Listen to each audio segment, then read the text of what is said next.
What's going on, guys? Cole here from Neiman Industries, and today we're going to be talking about the Army's Mountain Warfare School. So I went to the school back in October of 2022, I want to say it was. So like a few weeks before I left for my deployment. So I didn't, making a video about it wasn't a big priority for me at the time, but we are back. This is like our first school video that we've made in quite a long time. So yeah, since the Army is now letting all soldiers wear the Mountain Warfare School badge, I figured this would be a fun video to make, and I figured a lot of people would be curious about it.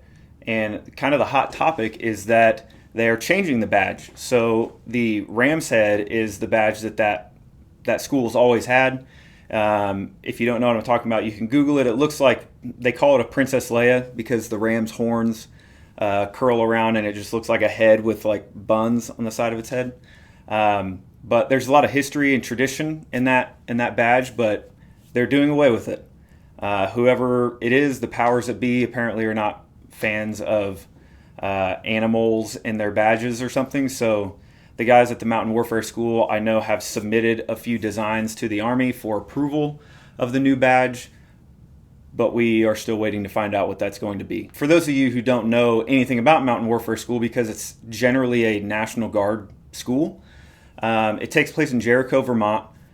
Beautiful, beautiful area. The course itself is like, I want to say it's 2 to 3 weeks. I can't remember off the top of my head. And as a basic student, because they have a lot of courses that they run there that I had no idea even existed until I went through the basic course. As a basic student, you are not allowed to leave post. When you go back for advanced, if you ever get to go back for advanced, you are allowed to leave post. You're treated more like an adult, but for the basic course, you can't leave. And that's not really a big deal. The course is so much fun. You're learning so much. And they have a gym that you can go and work out at whenever you're out of class. And they have, I'm not kidding, the best food that I've ever had anywhere in the Army in my 12 years. They have hands down the best food. It's like, I don't know if they contract out or what they do, but the food there it's not your typical DFAC food. It is actually like home cooked food is what it seems like. And the facility is phenomenal. And even when I was there, I was like one of the last few classes to use the old barracks and the old training facility, and they have since built a brand new one. Like when I was there, we would ruck past the new building every single day. We got to go inside and check it out, and it looked incredible, state-of-the-art rock climbing, mountaineering building that's like your barracks, and that's where you go to class and everything every day. I wish I got to go to that building for school, but I guess I'll just have to go back for advanced and check it out then. But even still, for those that are going now, you're not going to have to worry about being in some like World War II ratty old barracks. It's literally brand new, like was just put into service, let's say, at the end of 2022, early 23. So another interesting thing about Mountain Warfare School is that there's actually 2 courses. I don't know of any other course in the Army that you can go to twice, but the Mountain Warfare School, you can actually go to it 2 different times. And used to, you would have to go to both courses and to be authorized to wear the Ram's Head badge. But now they changed it. You only have to go through one, but they have a summer and a winter course. And the curriculum changes between which course you go to. So that's why you're allowed to go to it twice, so long as you're going to the other course that you've not yet been to. For me, I went through the last summer class of 2022. I went in October, so it was a little rainy, but still not terribly cold. But I am not a fan of the cold. I hate being cold. I hate having to go outside and just stay in the cold. So I didn't want to go to winter phase. I just wanted to go to the summer phase, and I could really just focus on the material and not focus on how miserable I am. Regardless, from all my friends that have been and have gone through the winter course, they were saying that they didn't even really notice how cold it was because of how much fun they were having. And that might sound cheesy, but I'm not exaggerating. Like, this is the best course I've ever been to in the Army. I've been through a few schools. This is hands down the best school, and that's what we're going to talk about is the why. So first, before we get into that, let's talk about what to bring. So this is not your conventional Army course, okay? So if you're bringing some AR 670-1 like standard issue boots, you're going to have a bad time. Okay, I'm just letting you know right now. If you have any cool guy gear, you're kind of a gear nerd, bring all of that stuff, okay? If you forget something, they have a full issue facility there that you can go sign out whatever you need. They have full rucksacks, wet weather tops, cold weather gear like your Snivel, your Waffles, and your silk tops and bottoms. They have all that stuff, and they can sign it all out to you right there at the schoolhouse. So, don't be too stressed out if you forget something. I would say obviously try not to forget anything, but don't be too worried about it if you do forget, because they've got you covered. But for me, what I wore, after the first day, I brought some boots that I had had for like 2 years. Were well broken in. I had worn them in the field for a long period of time. I went through the first day of the class where you do a little bit of classroom introduction, and then you go out and you do your first hike, and it's actually a timed event. It's a drop event.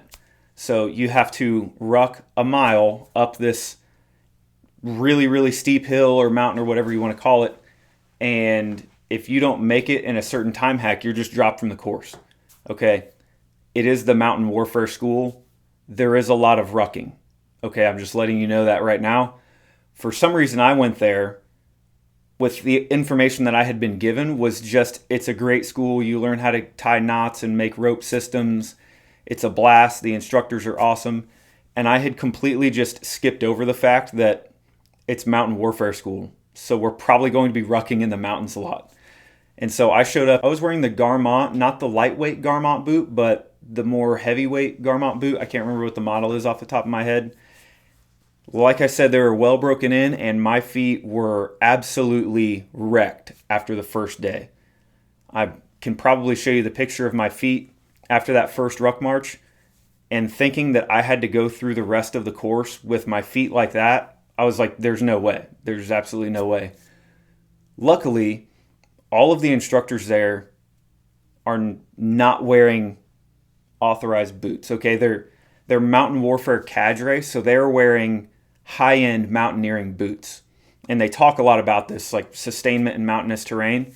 They talk a lot about what kind of equipment you want to have.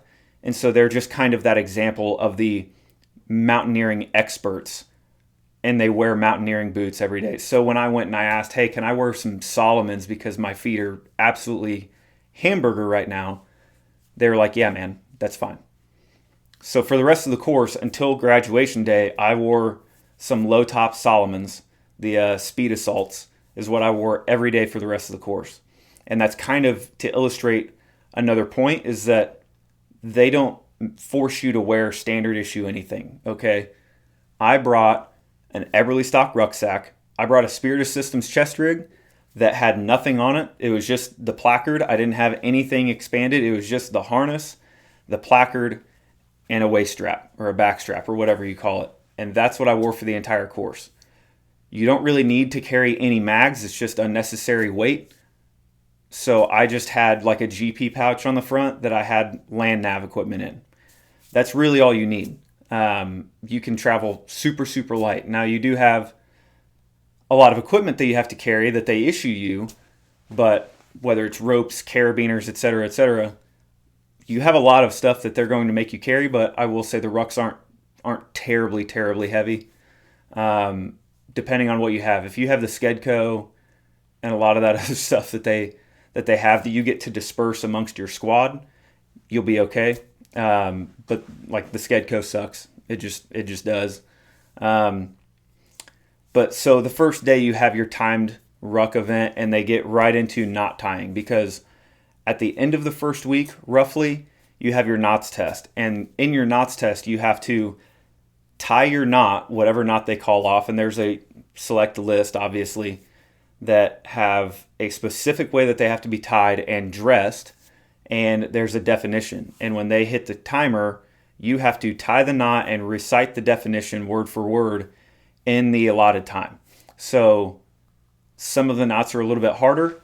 And my piece of advice for the knots is, one, capitalize on all the time with your squad mates, because after class, that's basically what everybody does. They call it a knot corral. Everybody just gets around. You have one long piece of rope going across the room, and you sit there and you tie knots off of that rope, and you recite the definitions, and somebody will have a stopwatch and everybody's doing it together and you're learning with one another. But if you're having trouble with anything, specifically the figure eight knots, ask your instructors. If one instructor doesn't know how to tie it right the first time, every time, go ask another instructor and go ask another instructor. When I was there, like the rerouted figure eight, for example, I couldn't figure out how to do it and not have twists. So I asked an instructor, he wasn't too sure.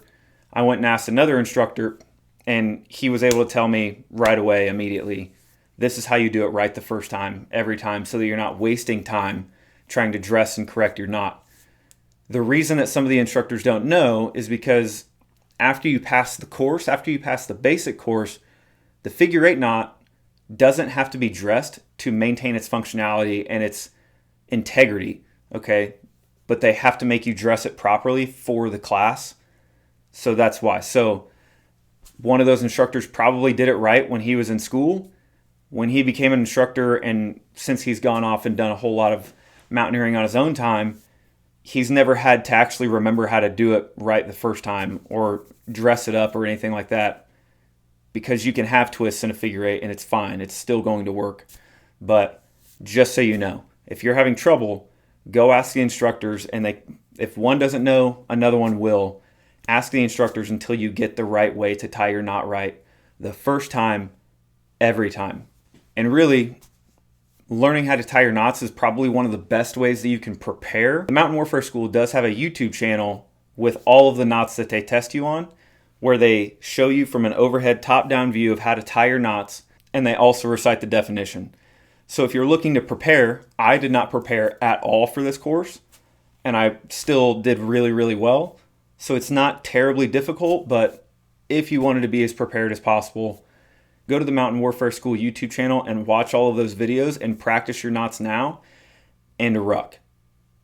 Those are really the only two things that you could mess up. The way that the school runs is you have your first timed event, ruck march. There are other timed events. There's other graded events.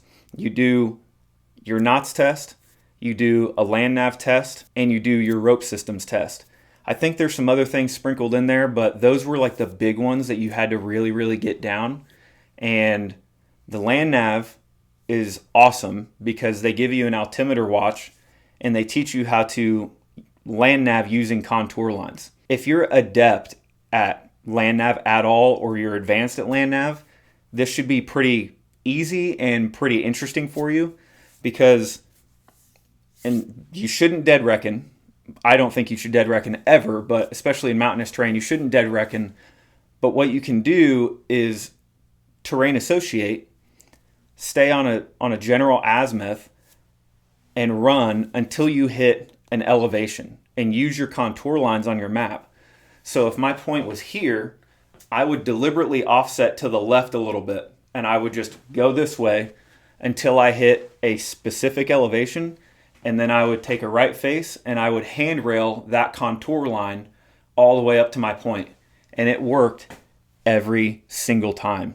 I think I was the third person back for the land nav test with all of my points, and I feel like I did it in an hour max, like 4 or 5 points across a few clicks, and I was back in like an hour. If you do it that way, I promise it's extremely easy. You're almost getting to handrail roads straight to your point. It's almost like using trails. Like you're just figuring out a trail path. I'm just going to walk until I hit this trail, and then I'm going to turn right, and I'm just going to take the trail straight to it. Looking at your map and figuring out when you plot your point, what elevation is it at? Have a deliberate offset, because you don't want to walk straight to it and then come up to your point of elevation and then not know if you need to look left or look right. So I would deliberately offset to the left, and I would run. And I would run until I hit that elevation, and then I'd turn right, and I would run. And I ran into it immediately every single time. I never had to look for a point. So that's my tip for land nav. Your rope systems are a little bit complex. I'm not even really going to attempt to talk about all of them, But what I will say is the way that the instructors structure the class is perfect. So there's a reason that your knots test is at the very beginning, and they want you to learn the definitions. When they're teaching you the rope systems after your knots test, you already know all the definitions. So they'll say, this is what we're going to build. We're going to build a system that does this thing. So right here, we're going to need an anchor knot. What is an anchor knot? Oh, well, I remember from my definitions, a bowline is an anchor knot. Okay, put a bowline right here. And then you'd come over and you tie a bowline. And then they'd say, right here, I need something that can do this. And then you're like, I need to make this knot. Okay, make it. And they just do that step by step through the entire system. And from the basic few knots that they teach you how to make pretty complex systems. And they teach you how to make it with minimal equipment. Like you have a few carabiners and a few pieces of cord, and that's really it. So it's pretty impressive and it's pretty cool. And you really start nerding out about it. Like, oh my God, like I can make anything with rope systems. It's like you're limited only by your creativity. And the instructors themselves are just they're absolutely the most professional instructors I've ever had in my time in the Army. There are some gentlemen's courses like Jumpmaster and Pathfinder where you're not getting yelled at, you're not getting screamed at, nothing like that. It's a college course, right? But the instructors they're very professional, very by the book, and they're good. But the Mountain Warfare cadre, the way that they're able to deliver their message and how approachable they are and how knowledgeable they are and experienced, because all these guys, when they're not teaching a class, they're going on trips to go rock climbing, doing mountaineering, camping in the mountains. There's pictures all over the schoolhouse of all of the instructors traveling the world and putting their expertise into effect through their own civilian travels, like on their own dime. They're going and doing this stuff. So these guys are truly masters of their craft. And a lot of them have been there for like 20 years because they've just found that they have the best job in the Army and they don't want to go anywhere.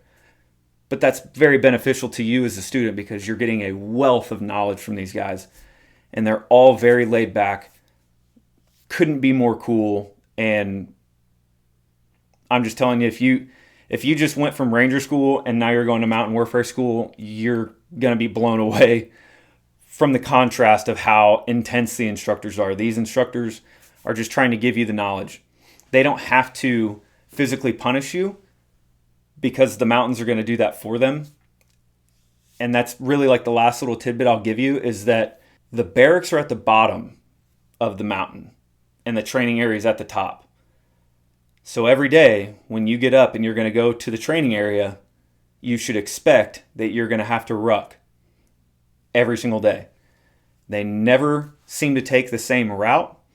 And the mysterious thing is that when you come back from the training area, it only takes you about 15-20 minutes to get back to the barracks. But in the morning, when you're rucking to the training area, you're rucking for an hour to 2 hours every single day. And it's just like, what is happening? Why is this taking so long? I want to say, this is my own theory, that they have multiple routes that they plan. Hey, you're leading the ruck for the class tomorrow. You're taking route 4B. Tomorrow you're going to take route 2A. And they have all these different routes to get to the training area already pre-plotted, and all the instructors just know them like the back of their hand. And remember, these guys do this multiple times a year, every year. And the burden is on you to keep up with them. If that makes sense. Like, these guys move. The fact that they're going uphill does not slow them down, and it's on you to keep up with them. And if you fall out, it's like a major minus, potentially a droppable offense.